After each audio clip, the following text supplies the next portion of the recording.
story, how do you think of that? To give us that version of the story, but it's not picked up in the other narratives.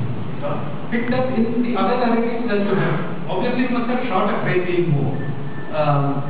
So that the actual trigger was, of course, Ramamai Gaudi. The story about his expulsion from the party happened many years before that, actually, quite a few years, and later on he was taken back to the party also. Later on he did you know how the party works. You get disciplined, you get thrown out, then you write a confession, or it's not a confession, but you write self-criticism. After self-criticism, then he was taken back. But he was never the same. When he came back, his heart was not, first he had also gotten older, and he had, the enthusiasm with which he began when he first encountered the left was no longer the same after the expulsion process. And then one more story happened which I have not put in the film, then the film would have got much more longer and more, it was not something that concerned everybody else, it concerned Vilas. That his own daughter also committed suicide. His own daughter had problems at home with her husband, came home, and then she had a minor argument with her father, and then she ran out and jumped in front of a train, which she saw. So he had a lot of grief. In fact, his whole life was full of grief in many ways. So there are complications to that. I have touched on some aspects. But I am, by including that expulsion part of the story, I am definitely making a critique of how that intolerance and lack of sensitivity is there even within the left to what kind of a person Vilas was. It comes to the point in the film about the fact that even in the left, the top leadership is not from the working class or the working caste.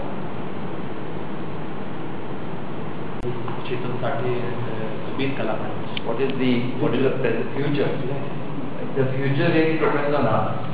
Because right now the future is very bleak because they have been branded as Naxalites without any shred of evidence or without, it's not true in the sense that they are, you saw who they were, you saw how they and why they began to, like she points out, and they came to Kabir Kalamanch after Gujarat riots and didn't know any politics, they actually were musicians and they became slowly involved in all this and today they've been called Naxalites and they've gone underground because if they come overground there will be false cases put on them. Their own other people in the group are already in jail. So the future, when I say depends on us, I think if civil society doesn't speak up for this kind of atrocity that the police is doing and the state is doing, then we'll sacrifice these people. These people will. Firstly, one reason why is being done, to me it looks very clear that they just don't want any kind of militant protest. It's not that they are using guns or any weapons, they are singing songs. And that is because the rest of society keeps quiet. Or either unaware, That is why I decided to finish the film when they went underground. That's when I decided to complete the film. Right? Until then I was taking my own time, 14 years. But then I rushed and finished it quickly so that I can start showing it.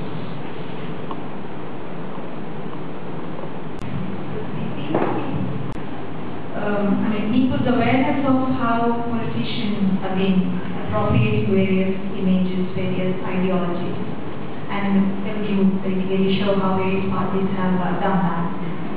And do you think that the idea of justice from the perspective of people has changed, from 1997 to this day?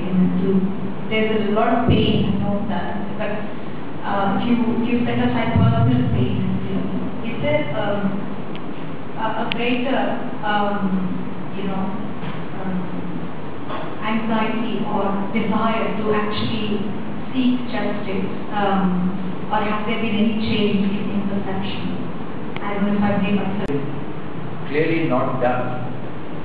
Justice was not done to the perpetrators of violence, whether it was the Sikh riots in 1984, whether it's the Gujarat pogrom, Narendra Modi's massacre in 2002, whether it's the 92-93 violence in Mumbai and Maharastra, whether it's the Ramabai colony, Kerala. You see time and again that the people who are perpetrators, whom everybody knows are the perpetrators, they themselves don't even hide it, are getting away with it. They're actually, in some ways, the system is unable to punish them.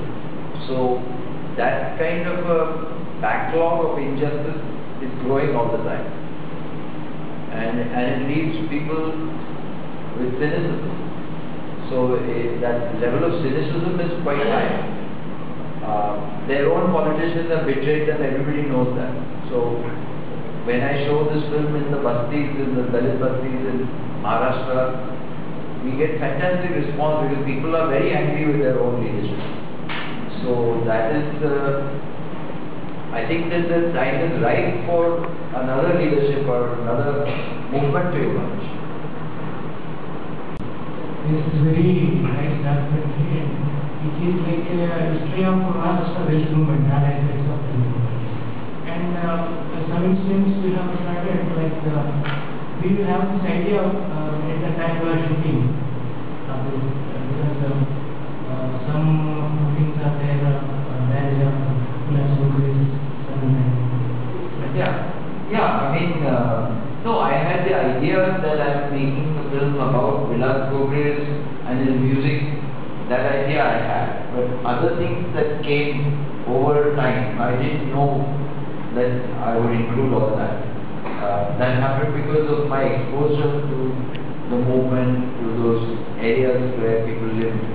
So slowly, all my films begin without any script or anything. So it happens over a period of time.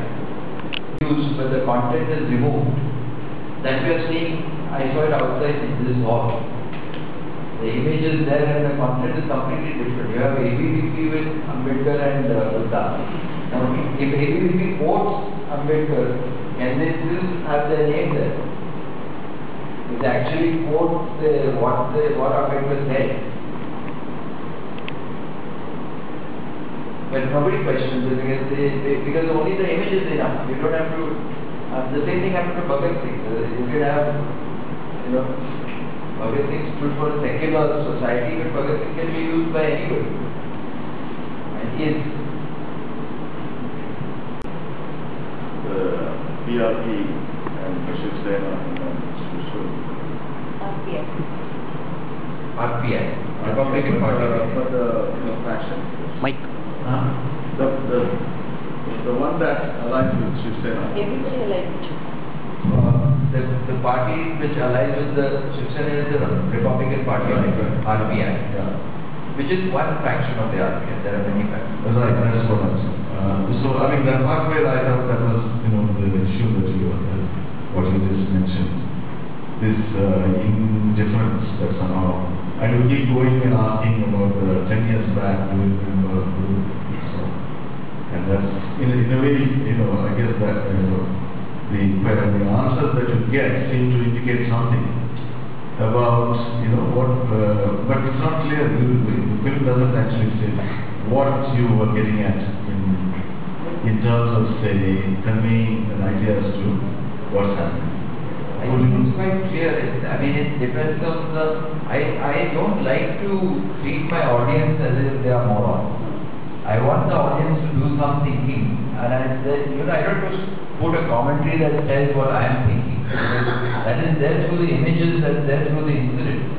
And I think that, to me, broadly, I mean, I've been showing the film through audiences everywhere. People quite get that very clearly. It's not as if they need it to be underlined.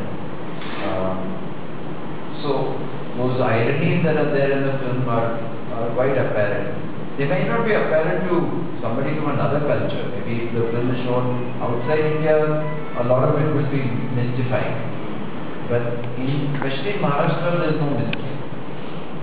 to understand exactly what is being talked about. I was reminded of Anand Patwardhan. And actually I was wondering whether you were going to relate, because he also came from that, this dynamic governor and Amar Sheikh and Anand, and that is the legacy sort of which keeps on continuing after this thing. So Anand also met with a very, very tragic kind of a death. I mean, he never left the party or whatever. But the kind of life that he led after the 60s, it was the persecution, was whatever. But ultimately he also died with a kind of an end. But that's he the didn't commit suicide, but he tried an alcoholic. He rejected by his own party. Forgotten by his own party. Rejected by the party, but anyway He wasn't rejected, but he was forgotten by his own party. Yeah. And He was in the communist party. kind of state. He was a dalit who was in the communist party, a great musician and singer, and towards the end of his life, and he didn't live very long, he was left basically an outcast. Yeah, so I was just wondering why that remains subject. I mean, because you were also dealing with the Shahidi tradition within the state, and we have some Shahid here also. You can talk about what is the parallel to, how is the situation for poet, singer like you are also in Andhra Pradesh. Some people have been able to fight it out internally and have been able to put their point across internally to their own party, and some have not been able to. Suicide. I think there is no clarity in school because समाज एक होता है और सब एक होता है, दोनों एक करता है. इसलिए what is the main reason to expel from the organization, from the after mind? What is the main reason to expel? Yes. I don't think it's only being a dalit, because there are many dalits who are not expelled. So there are why is he expelled? There were complicated reasons, but I think it's basically an insensitivity on the part. I don't want to say this as an outsider to the whole thing. Meaning, I'm not trying to make a criticism, because I think that being in that moment gave Vilas a lot also. He always described that as the happiest period in his life when he encountered that. But I think it's definitely a case of total insensitivity to not understanding. Here is a musician, you saw how he lived in a very abject poverty, having to look after his whole family. And the party line was, you cannot sing for anybody else. You must only sing for the party. So the little income that he would get from outside, slowly he stopped going to Kawali also. He stopped. So all those kind of contradictions happened, and then there were discipline problems. There was. So you are feeling that he is not satisfied from his organization method of work. No, I don't want to reduce the whole thing to what the party did to him. I'm talking about what I hold myself guilty also, not only the party. Because was not in the party, but I was a filmmaker. I had made a film which he was part of earlier, and then when he was in trouble, emotional trouble, or I didn't even know that he had been out of the party or nothing. I didn't know. So in the sense that we've all been, it's one thing to be part of a movement, but it's another thing to maintain personal relations to an extent where you understand what is going on with everybody. So I think that it was a collective failure. Same example is going on in Andhra Pradesh also. Because you know Mr. Comrade Prasad and daughter. Like that, so many singers left from the organization and singing so many, whether it is ruling party, triumphs, or anything else. what is the reason to this your thinking? I have given an answer, but I am trying to open the question because I think that firstly the issue of caste and class has to be understood better than it is. The fact that why is it that caste and class are not going together? Why is it that Ambedkar movement is separate, left movement is separate? Because if both are fighting for the oppressed, then why is there not a complete unity on that basis? It's a failure on the part of the overall Marxist movement, not one particular party. Because this point about there is no leadership from dalits or Adivasis in the top leadership of any party, any of the left party. That's a fact. For how many years can we accept that? Like we have reservation even in the I have said it. I've said it. There is a title that gives, when you see Ambedkar's photograph, when we talk about Vilas, the title says that the left criticized Ambedkar for putting caste above class. But till today, the entire leadership of the left is upper caste. So, I think one person like that. Until one person is talk about this thing, basic. And Galler talks about it also. Galler talks about it. He talks about the fact that the left considered base and superstructure. They thought that once you change the base, superstructure, caste is part of superstructure, so it will automatically wither away. There will be no caste, but that doesn't happen. Last of the revolutionary movement on castes. Yeah, I want there to be an open dialogue, not somebody being attacked, but actually just rethinking these issues. So it is not a hard criticism of the left because from somebody. So I think that these questions are things that the left themselves have to grapple. Organic process is over time hollowed out by the logic of party politics. But in KKM, one of their comments, there is also a hint, they say we don't take money from political parties or NGOs.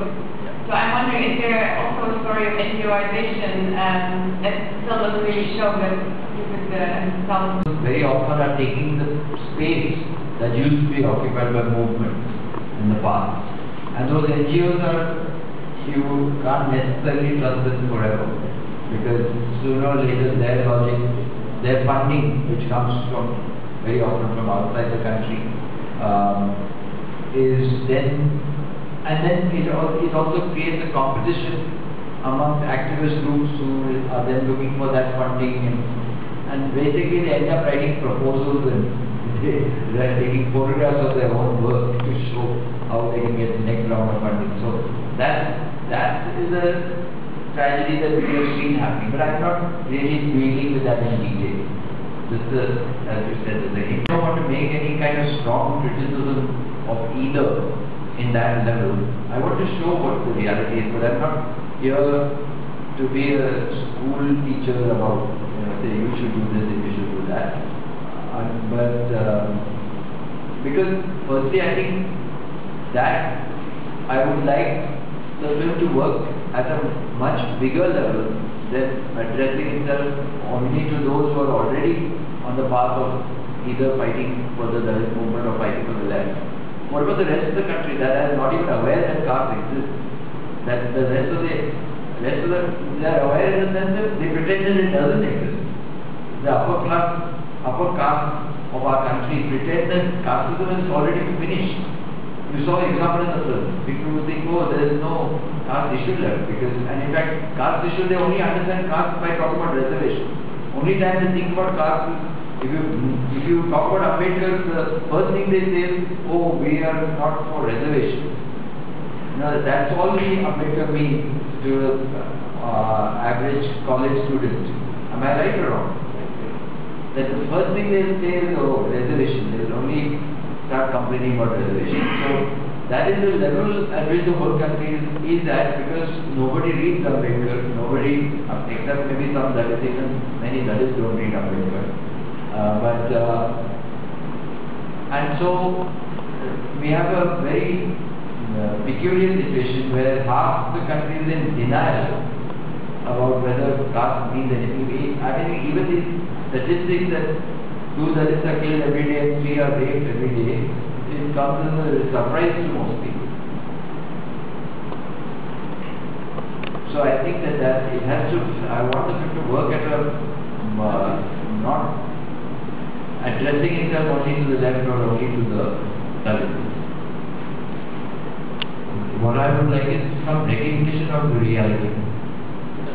And also mainly the recognition that we are because of our education system, because of our media, we are actually in denial about the most positive traditions that have come to us from thousands of years ago.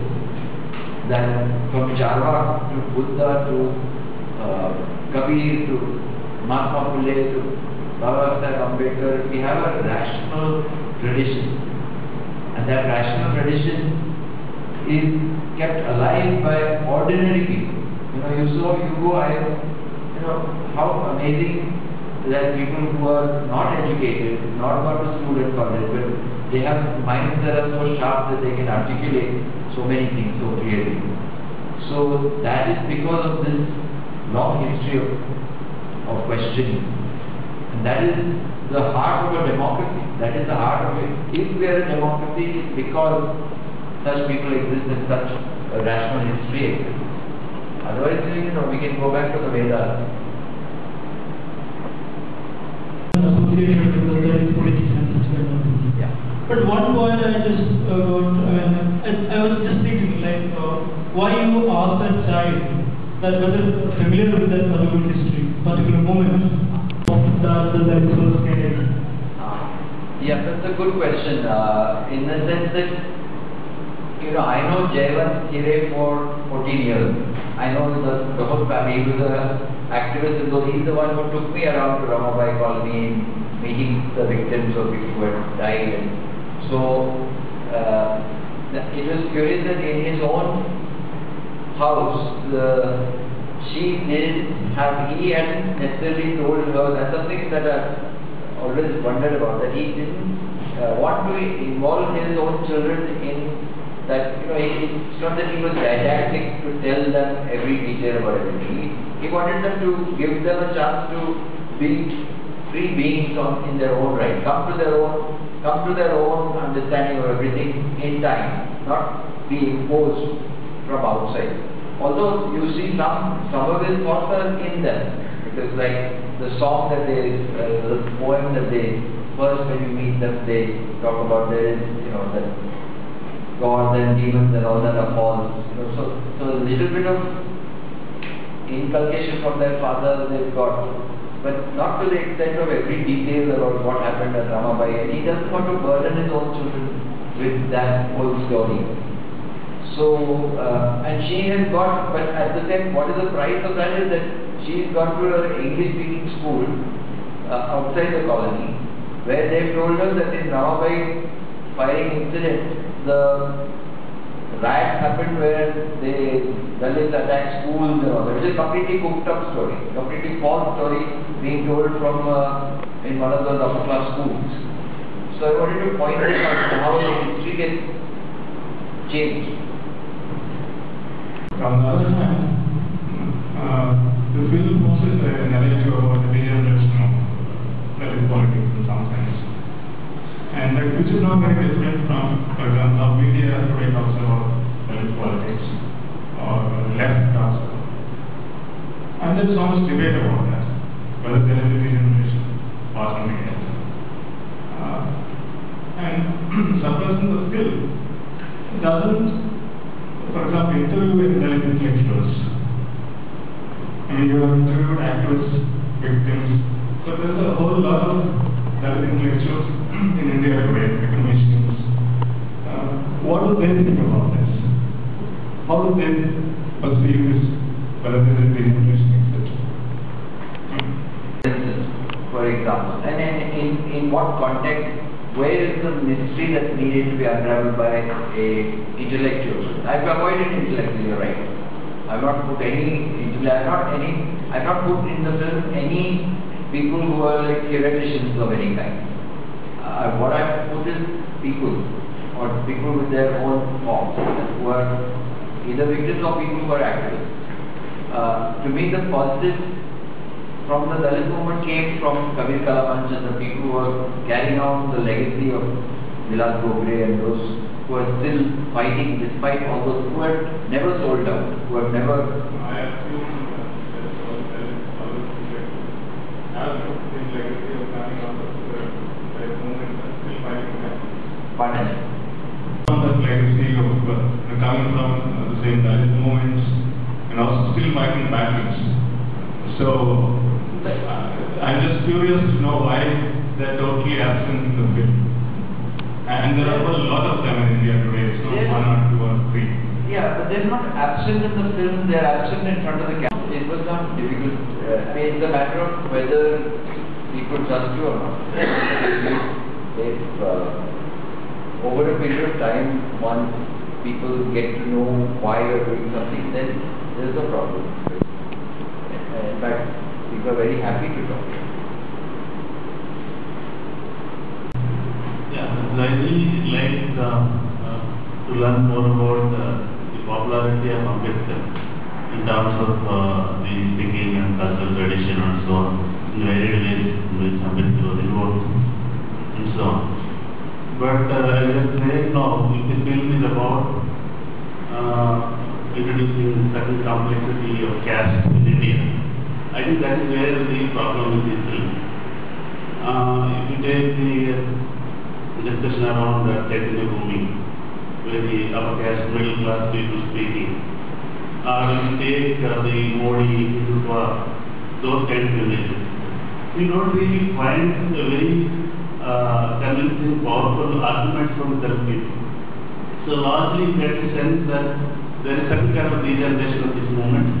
It has certain potential to critique the Hindutva kind of forces, but finally it ends up being part of the very Hindutva. That is one criticism that we are actually continuously making to the film. But I say that you missed the point that both the left and the Dalits have also very creative, convincing arguments, which are not only from the intellectuals, from the ordinary people, which could have been elicited, been very part of. Because what happens on most counts, this will neither address the complexity of the caste issue. For example, say you are shit people, you are dirty people. To that, there are very interesting ways of answering. But really, you get out of this film thinking that there is no really powerful way of answering, except saying that shit is beautiful, some such kind of announcement. That is let me interrupt you. Then the other part is about the movement itself, about the Velas itself. So that complexity is also missing in terms of that the positive contribution in terms of making caste as an agenda, making equity powerfully available. So on those parts also I see that there is some kind of weakness. I personally don't agree with you at all, in the sense that it's because it's a matter of how it's actually about filmmaking, and now what we're talking about, because it's about how cinema language works. Whether you think that everything is to be underlined 3 times, or sometimes you can underline it only once. So I don't like to underline it 3 times, because I think that it becomes very didactic and boring if I make a theory out of everything that happens. Because I think that some things are very stark and absolutely people get the point right away. When I show somebody in Shivaji Park saying that Dalits think, and then you have another person who says, how can you say that? And there's an interaction right there at that spot itself. The counter is given not by some theoretician. The counter is given right by the neighbor who is listening to her. And he gives a perfectly good counter. You don't need an intellectual to go and make her. She's already, firstly, she doesn't even need to be countered because she is sounding so stupid that the entire audience laughs when that comes. And they know that this is it's self-caricature. What she has done is self-caricature. Now, why would I spoil the moment where everybody is already understood the point, but then underlining it saying, no, dalits are not dirty? That sounds like a ridiculously weak thing to say when it's already so apparent. No, I think talks about the I think that is precisely the problem. The problem is that we're trying to say that it can be countered by those kind of arguments. The problem is that you are thinking that the arguments about caste, about untouchability can be countered by such arguments, whether to say what discussion is saying wrong or right. So I am not saying there is, I am saying that there is much more kind of complex argument that one has to make. But that is a book, no, that is a book form. You make that complex argument in a book. If I make it in a not just book, what I am saying is that there is a like, you have this kind of answer response kind of thing about that is the style of filmmaking, because the point is that I want the material to come from the people. I don't want the material to come as a theoretical, chapter footnote, and the footnote says that somebody says. I'm not agreeing with that. I'm assuming that as a filmmaker you have a theory. You are organizing these discussions in a particular manner. I'm saying there is a problem with the manner in which you organize it. I know that you have a theory. I'm not saying that I want this film to be made as intellectual. I'm saying that you made as a narrative, as a reader when I watch this, there is a sense that I get that one point that I'm making largely about the film is that there is a certain degeneration which is Dalit politics. And the other argument is that there is a potential that it could be a critique of Hindutva, but finally fails and ends up being part of it. So I'm actually making an argument about this point. They don't have merit, but they're getting the jobs because they can use caste to get jobs. I asked him, are you willing to become a Dalit to get a job? And he says no. So, you see, there is a point and counterpoint throughout the film. Whenever something stupid is said, it is countered. It is not allowed to laugh. No, it's not. The racism that I'm pointing out exists. No, you are using certain kind of rationalisms to say that all this is false and there is something correct. Which is one strategy. One is that strategy is a limited strategy. To understand the complex, that's a very limited kind of strategy. I'm not saying it's wrong. That's one criticism one could make, but I'm saying there is a very limited strategy to make arguments about caste. That is not the whole argument about caste doesn't rest on one sentence. It is broadly that is, but broadly this entire film is involving certain kind of rationalism, secularism of that kind, which all these people are, in their everyday life, they are not thinking through, they are not logical, they are not. Which people? The upper caste people, the middle class caste people, so they are either foolish, they are whatever. I'm saying they are more than foolish. So that argument about rationalism, which I agree, is one argument which Dalits have used. I'm saying you have to go beyond it. So tell me. No, I'm not beyond it. Okay, if you were the intellectual that I should have felt, you tell me what you would have said to further that argument. I can accept what you're saying, but then you're making it, but you're not giving me the concrete way. No, I don't have to give you right away. No. I think that there is a problem. No, let's think about it. Then I'm not getting helped by what you're saying because you're not giving me. What it boils down to seems to me, apart from the fact that there is a critique which he is offering. But that critique has been made concrete. In terms of your positive, the positive analysis that you provide in the film, there seems to be a way in which the film moves in the direction of say a kind of balanced account, or a kind of balanced account which ends up saying the Dalit movement has reached a certain state where its current alliances and so on seem to suggest a certain degeneration. But one thing, that part I didn't answer, so I want to get back to it. The part that you're talking about, when you say that I'm making a critique of the Dalit movement, that is absolutely incorrect. I'm making a critique of Dalit leaders of certain parties that have sold out their own people. Is that critique not valid to me? That like Anand Patwardhan and the RPI that joined Shiv Sena, or Mayawati who goes to Narendra Modi's campaign after 2002 massacre. So is that a critique that should not be made? Because the point is that